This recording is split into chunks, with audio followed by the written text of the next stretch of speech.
Hello, everyone, and welcome to what might be, I guess, the first episode of a series that I'm going to be calling Genshin Impact Academy. The point of this is to hopefully shed some light on some things of how the game works, as well as share some of my thoughts, as well as recommendations for how players can get the most out of their time spent in the game or how to craft teams and stuff like that. This episode, we're going to go delve into elemental reactions and elemental mastery because I feel like that is a very, very large point of confusion. And there's been a lot of misinformation as well as just a general level of misunderstanding as to how these things work. So I'm hoping that this episode will help clear things up. If you want more of this stuff, if you have a topic you want me to cover or whatever the case may be, leave that in the comments down below. But otherwise, I guess, just, do the YouTube stuff of like and all that good stuff. But anyways, let's get into it, shall we? So if you are a person who is crunched on time and just wants the TLDR, here you are. There are, number one, for the elemental reactions that exist in the game, they're all very different and they have different kinds of damage contribution as well. And then there's one that has a specifically weird effect in terms of physical resist shredding. In addition to that, in the case of elemental reactions, only the detonator's stats matter, and this is particularly important if you are talking about an elemental mastery focused character, because there is some confusion about how this works, and hopefully this will be all kind of cleared up. But only the detonator counts for their stats whenever the reaction occurs. Elemental mastery only boosts elemental reactions. It does nothing else. There are some people who think that this is just a general buff for mages or something. This is not the case. It only boosts elemental reactions in terms of how effective they are. And there is a different level of impact from elemental mastery depending upon what you do, and also includes some kind of weird stuff in terms of how it interacts with Geo as it buffs the shield. As a kind of a final note here, the elemental mastery thing also is something, it suffers from diminishing returns. So I don't want people to walk away from this thinking that they should just stack this into high heaven and they run around like a character with like 9 trillion elemental mastery without thinking about what they sacrifice in return for that. This will be more important for things where your detonator is attack-based and your reaction is attack-based, so just be aware of that. And then kind of if you want to just know what's ahead, since we're already covering most of it anyways, I'll also give you some recommendations. But the TLDR version is that if you want a low investment, I would say that this can carry you into, I personally use it, I'm at AR 36 at the moment. I think that electrocharged based combinations are very easy to work with and require very little investment. What I mean by that is you don't have to spend like tons of more on upgrading the perfect weapon, the artifacts, and all that stuff in order to feel a really good return on it. You can get to that point quite easily by using electrocharged as your main driver for reactions.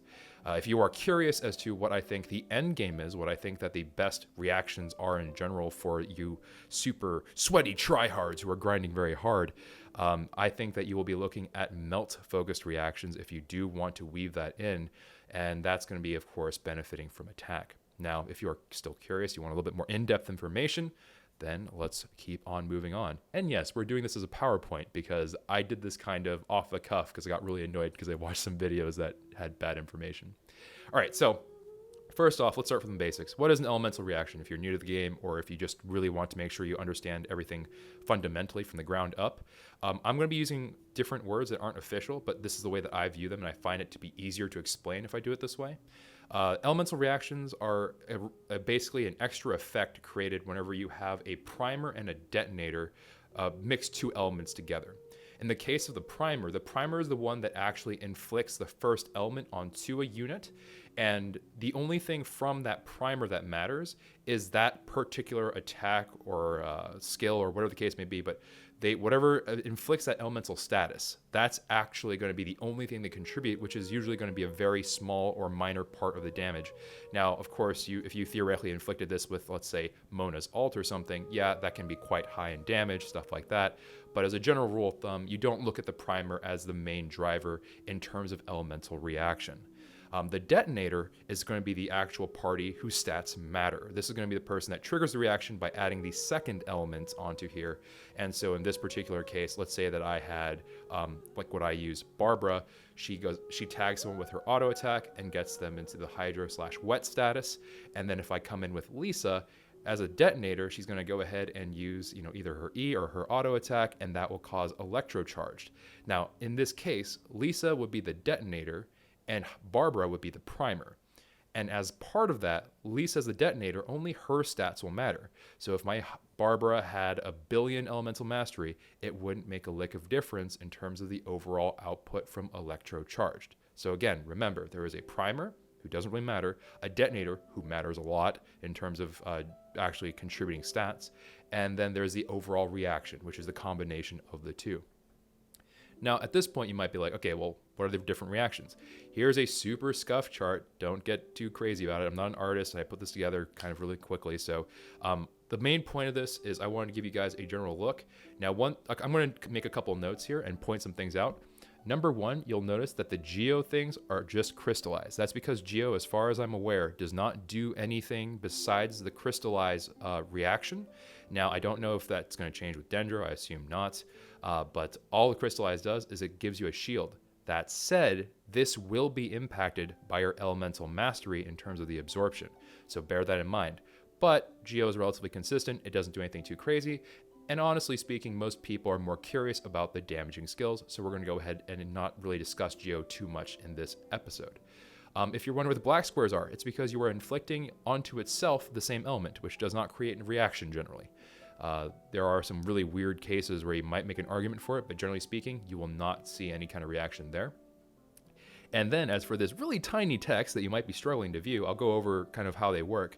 Basically, Animo will almost always be your detonator, as the window is very, very short if you do actually want to have a swirl reaction occur. This is basically just going to be your basic level-based reaction that is going to do a very small amount, as well as kind of echoing whatever element it's swirled with. So in the case of if you mix cryo and animo, then you're going to get a cryo swirl, where you inflict both the animo and the cryo damage. That said, again, because it's kind of swirled in and it's not really independent of one another, you are looking at this as more of a icing on the cake rather than a main damage driver. It's very seldom going to be your big damage. But whenever it goes with any of what I'm going to call the 4 primary elements, which is cryo, hydro, pyro, and electro, it just creates that version of swirl. That said, Animo is mostly neutral to just about everything.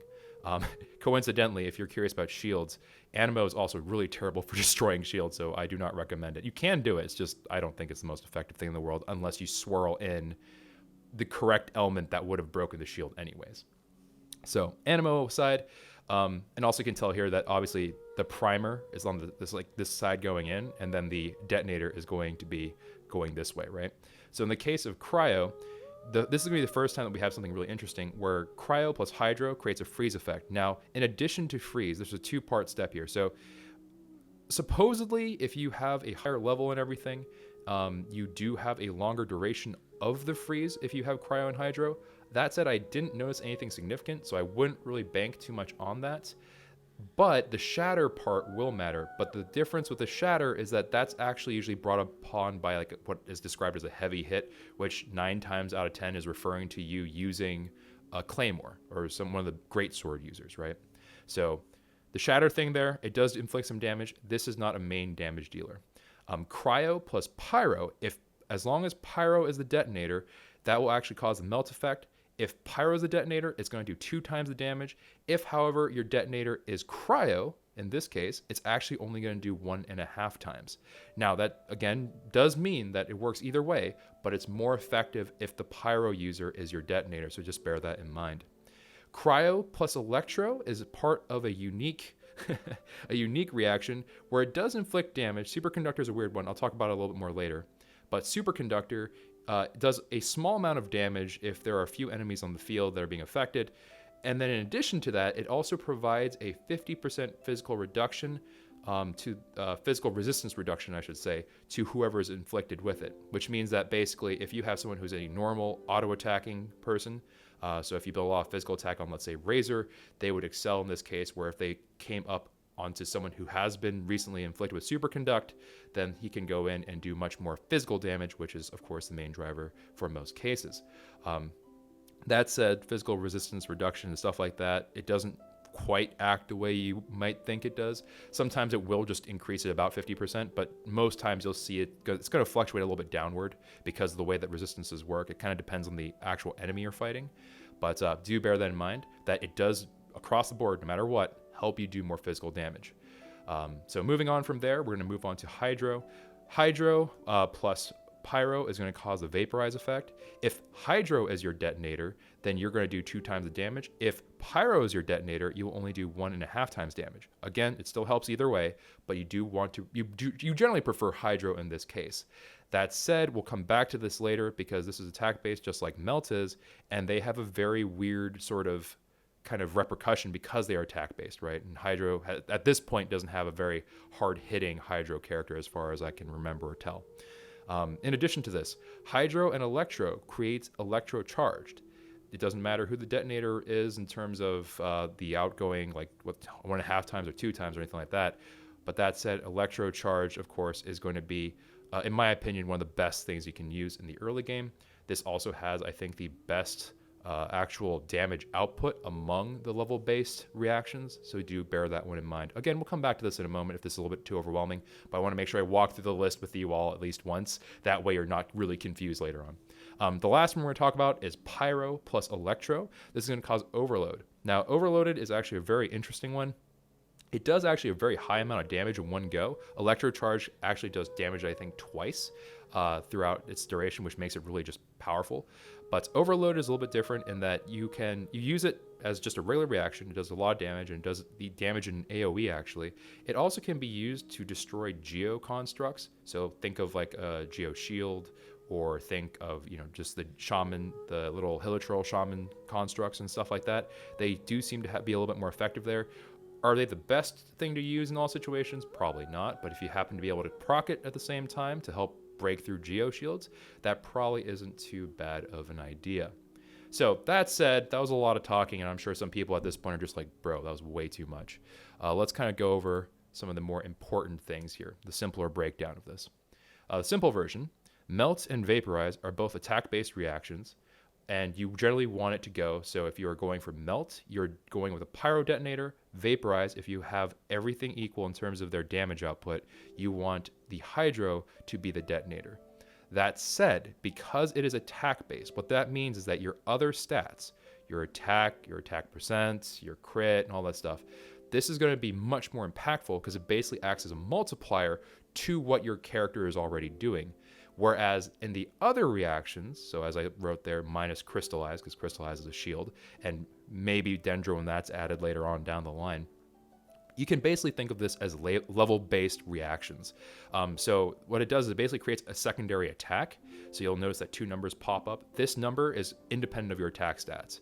The only things that really seem to impact this at all is your elemental mastery, your level, as well as if you have any kind of like resistance changes in play. But generally speaking, you can view it as more of just like a level-based thing, as well as how your elemental mastery kind of goes in there. So for the Melt and Vaporize ones, you generally want to go with a Pyro character, as they tend to have a roster that hits a little bit harder. And, the classic example here is going to be Diluc, but there are certainly other characters that can take advantage of that as well. So bear that in mind. If you are looking at the other reactions, there is a hierarchy here. So it's not like everything does the same amount of damage. And it goes in the order that I listed here. The weakest is Superconductor, into Swirl, Shattered, which is again that heavy hit, Overloaded, and then Electrocharged. Now, notably, Overloaded and Electrocharged are by far better at dealing damage than the other 3. The other 3 aren't bad, they still help, and you'll notice their damage. If you can weave it into your combat, great, that's going to help a lot, but it's not something that you're going to want to generally focus on, whereas Overloaded and Electrocharged can absolutely carry you throughout the early to mid game. Now, the reason why I went ahead and put a little asterisk there and I said we're going to talk about Superconductor, the actual way that this works is it seems to be the case that basically for the number of mobs that are hit by the actual reaction of Superconductor, it's going to create this echo effect. So if you had like a theoretical 50 slimes that are stacked up like a tower, and then you happen to hit all of them with Cryo, and then you hit all of them with Electro, what would happen is, in theory, each little slime in the slime tower is going to get hit 50 times because 50 of them were affected, and it's going to shock them all throughout the tower.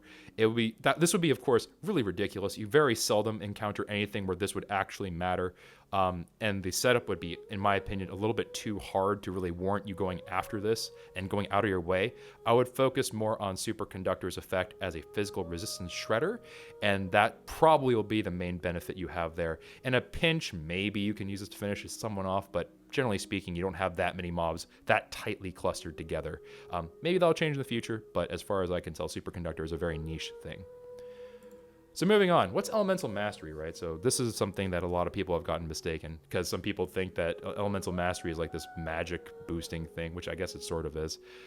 This is a translation thing for English that probably is a problem. But as far as I can tell, Elemental Skill refers to Elemental Reactions. So there's a little bit of confusion there. That might change, and there might be some adjustments here. Because the thing I'm focusing on is the Instructor set, I believe. Because it describes that you get 120 boost if you use an Elemental Skill. But it literally turns out that it's actually... it's designed to go after the... Elemental Reaction. So if you proc the Elemental Reaction, you enjoy the Instructor set boost. But either way, Elemental Mastery... this is going to be something that has varying kinds of impact. You can look at all this in your character details screen, right? If you go into your characters tab and then you look at details, it'll actually describe to you what your current elemental mastery contributes to your damage output. Now that's based on what you currently have. So if you have a whole bunch, you'll notice that your number is quite high. If you have almost none, you'll notice very little. That said, the technical effect here is that it gives a minor impact to the multiplier one, so your melt and your vaporize, and it has a major impact in just about everything else. This also, like I said before, does increase the damage absorption that Crystallize grants you from its shields, so something that could potentially be useful for you Noelle users and other folks. I don't know a whole about Nyangwang, but potentially her, and GOMC, I suppose, is also possible, but something to keep in mind as well. So should you stack this stuff? The answer is sort of complicated, and the best answer I can give you is you should be aware of how much it's going up per investment as the game evolves and more things get added to it. You may actually want to keep track of just how much that percent is increasing. It does have diminishing returns. So if you just stack this into Oblivion, you're not expecting it going 1-to-1 and making you infinitely more powerful. It's going to actually give you a little bit less each point you put into it. But that said, I think the magic number is somewhere around like 300, 200-ish. If you basically have a maxed out Elemental Mastery weapon, as well as having maybe like an Elemental Mastery set, that should be more than enough for you to feel like, oh yeah, this is doing plenty of damage. That said, the recommendation does change a little bit depending upon what you're trying to do. So if you're on a non-active character, right, you can go ahead and stack this as much as you want because the character is only on the field to trigger the reaction potentially. So in the case of, let's say that you have an electrocharge combination in your team and it's literally just there for a quick burst and then you put it right away and you go right back to a different active character. In that case, sure, in theory, you could stack Elemental Mastery as much as you want because nothing else really matters, right? So in that case, go for it. This could also potentially be something that is useful as something to stack if you have, let's say, a shield user and your Elemental Mastery is kind of all goofed up. You can go ahead and stack some more if you value the shield most of all. Now, do I think everyone's going to have that as a thing? Probably not. I think the more common one / the easier one to work around with is looking at it from an active character standpoint, so the person that's going to be on the field and staying on the field. I would actually just say Elemental Mastery in this case is going to be something that you can get from substats, and you don't really have to worry or focus too much on it. Think of it as just a bonus whenever the reaction does occur. If you are specifically gunning for the reaction, though, just be aware that you do want to have more than less. If you are really low on it, you are not going to have as much because of the reaction. So if that's what's driving your gameplay, you do want to build more of it than less. So just remember that as well. So let's get into the recommendations. The recommendations for this, and this is going much longer because I'm a very ranty person. I do apologize, but I want to make sure that you all have the information to build your own teams, right? I don't want you to always have to come to me and be like, well, how do I make this work? I want you to be able to make it work on your own because I think that's part of the fun. Plus, I can't look at your whole roster every single time, so hopefully this will make sense. But anyways, here are my recommendations. I recommend the Lisa combination. If you've been to my streams where I'm playing this, I've called this the machine gun combination because what I basically do is I have Barbara and Lisa and I just rotate them rapidly between each other and I just keep on proccing electrocharged. and I just use that to kind of carry me through a lot of content. This is very, very useful just in general. You can actually use Barbara's E to get that melee ranged aura to hit and tag things with Hydro and then AoE them with Lisa, or just alternatively, you just single shock them. Now remember that it does bounce between the wet units, right? So this can actually be very, very lethal if you happen to be, you know, able to put a lot of like Hydro effect on a lot of different enemies. So Mona is also a really great choice here and stuff like that, but something that I think is worth noting. The reason why I recommend this is because Electro Charged, it gives you a huge amount of damage for relatively no investment. The only thing you do have to invest is the character's actual level, pretty much, as well as any EM that you want to throw their way. But it's not super duper important in order for you to feel the effect. So that said, you might be like, well, okay, why would I care about that? As you progress, let's say that you're focusing on mainly 2 characters in the early going, you can fill out the rest of your roster with a combination like this. It doesn't have to necessarily be Lisa. I just say Lisa because I think she's easier to work with. But you can theoretically do it with whoever you want, as long as you get the Electro Charge effect. You can also do Overload. Overload's fairly close behind.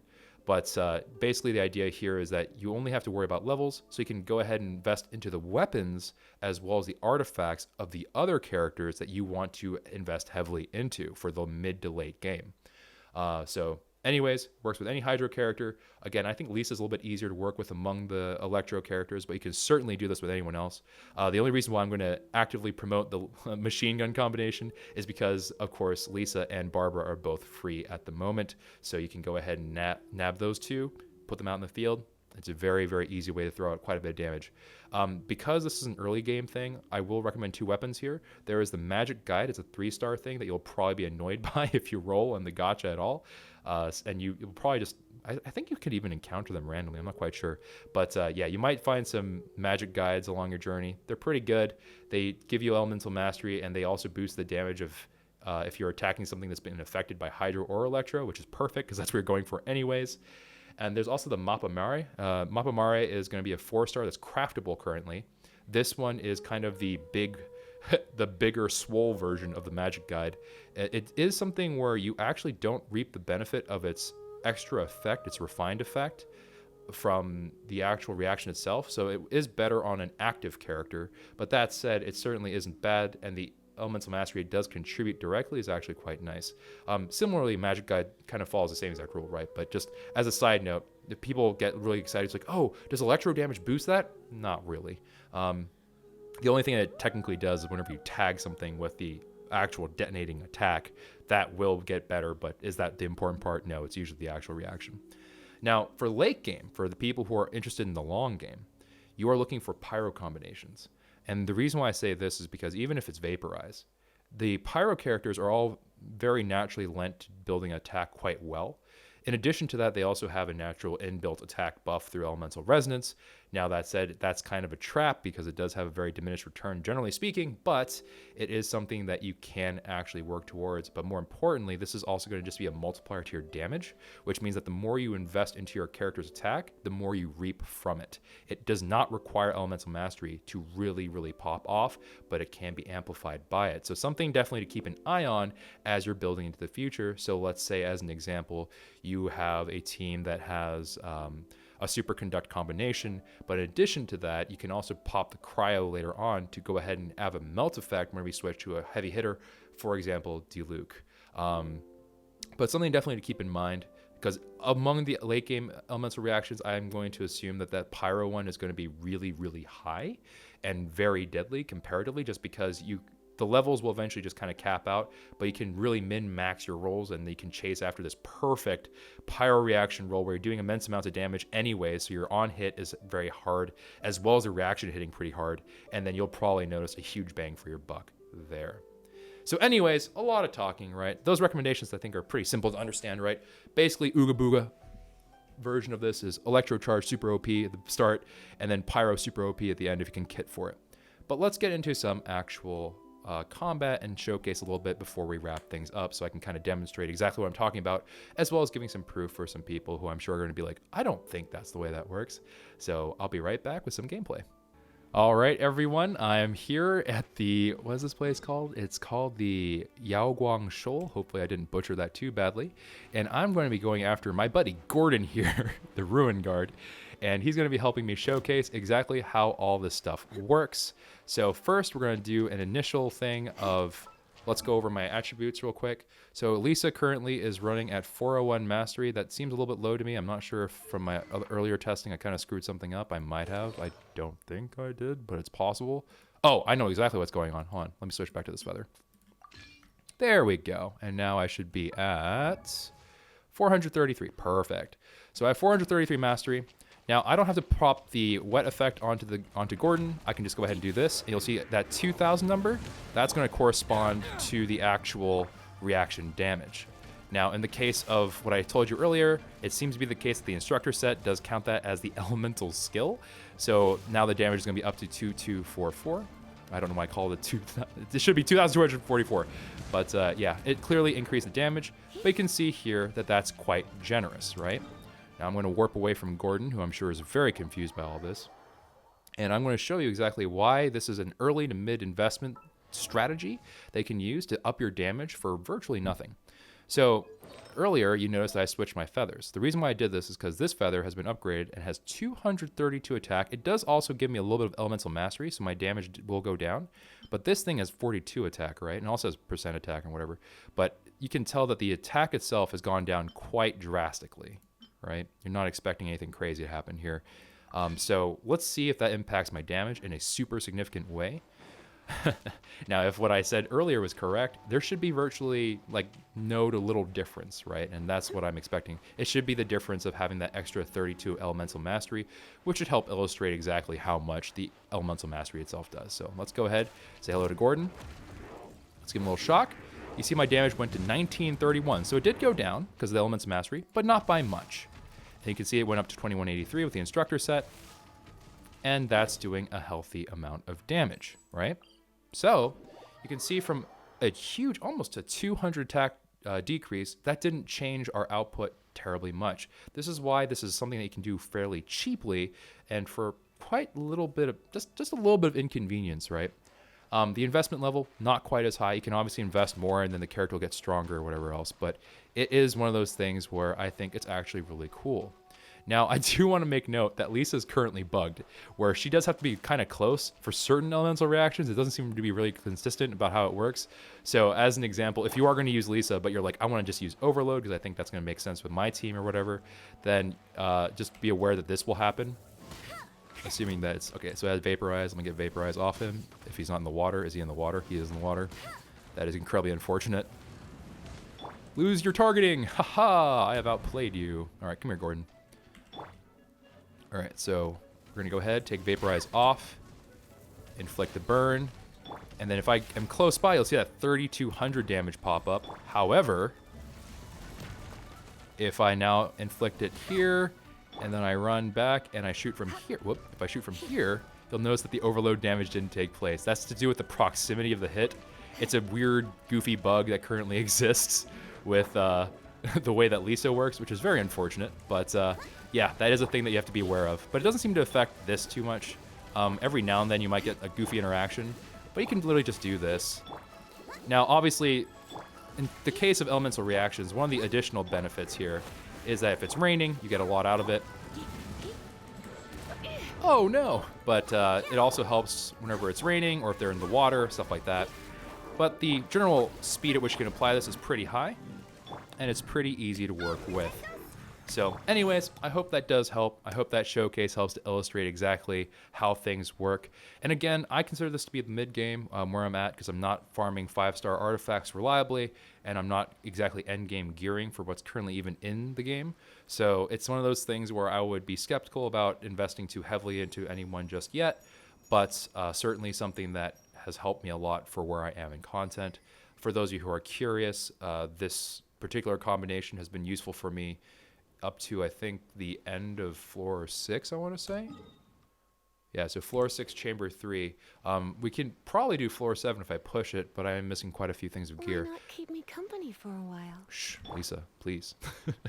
But yeah, hopefully that does help. If you have any questions, you can always feel free to swing by onto my stream, because I have been streaming Genshin Impact quite reliably every day.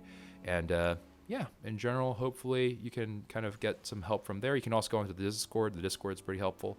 And yeah, other than that, I will see you all next time. If you have any questions, I guess also you can throw them down in the comments or hit me up on Twitter, whatever the case may be.